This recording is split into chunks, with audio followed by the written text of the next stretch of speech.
ಗೆ ಸಿದ್ದರಾಮಯ್ಯ ಇಲ್ಲದ ಕಾಂಗ್ರೆಸ್ ಅನ್ನ ಊಹಿಸಿಕೊಳ್ಳೋದು ಕಷ್ಟ ಅಂತ ಕೆಲವರು ಮಾತನಾಡ್ತಾ ಇದ್ದಾರಲ್ಲ. ಈ ವಿಚಾರಕ್ಕೆ ಸಂಬಂಧಪಟ್ಟಂತೆ ಪ್ರಿಯಾಂಕ್ ಖರ್ಗೆ ಮಾತನಾಡಿದ್ದಾರೆ. ಪ್ರಿಯಾಂಕ್ ಖರ್ಗೆ ಹೇಳಿದ್ದಾರೆ, ಯಾರೋ ಒಬ್ಬರಿಂದ ಪಕ್ಷ ಇಲ್ಲ ಅಂತ ಹೇಳಿದ್ದಾರೆ. ಸಿದ್ದರಾಮಯ್ಯ ಅವರಿಗಿಂತಲೂ ಮುಂಚೆ ಕಾಂಗ್ರೆಸ್ ಇತ್ತು. ಅವರ ವರ್ಚಸ್ಸು ಎಲ್ಲ ಸಮುದಾಯಗಳ ಮೇಲಿದೆ. ಅವರನ್ನ ಸಿಎಂ ಮಾಡಿದ್ದು ಕಾಂಗ್ರೆಸ್ ಪಕ್ಷ ಅಲ್ವಾ?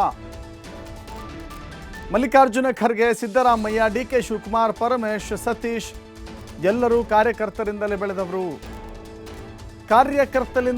ಕಾರ್ಯಕರ್ತರಿದ್ದರೆ ಮಾತ್ರ ನಾಯಕರು ಬೆಳೆಯೋದು ಅಂತ ಹೇಳಿ ಅಚ್ಚರಿಯ ಹೇಳಿಕೆಯನ್ನ ಪ್ರಿಯಾಂಕ್ ಖರ್ಗೆ ಕೊಟ್ಟಿದ್ದಾರೆ.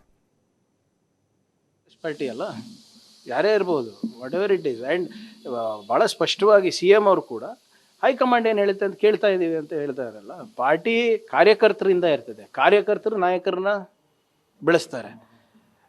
ಸೊ ಇವತ್ತು ಸಿದ್ದರಾಮಯ್ಯರು ಇರ್ಬೋದು, ಡಿ.ಕೆ. ಶಿವಕುಮಾರ್ ಅವರು ಇರ್ಬೋದು, ಪರಮೇಶ್ವರ್ ಅವ್ರು ಇರ್ಬೋದು, ಸತೀಶ್ ಅವ್ರು ಇರ್ಬೋದು, ಖರ್ಗೆ ಸಾಹೇಬ್ರು ಇರ್ಬೋದು, ಇವರೆಲ್ಲರೂ ಕಾರ್ಯಕರ್ತರು ಬೆಳೆಸಿದಂಥ ನಾಯಕರು. ಸೊ ಏನೇ ಇದ್ರೂ ಕೂಡ ಅವರ ಮಾರ್ಗದರ್ಶನ ಇರ್ಬೋದು, ಅವರ ಏನು ಸೈದ್ಧಾಂತಿಕ ನಿಲುವು ಇರ್ಬೋದು, ಅದು 100% it is left a very deep impact on the party. There is no doubt.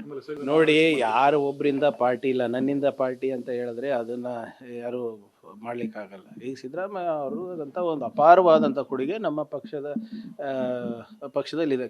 ಸುಮಾರು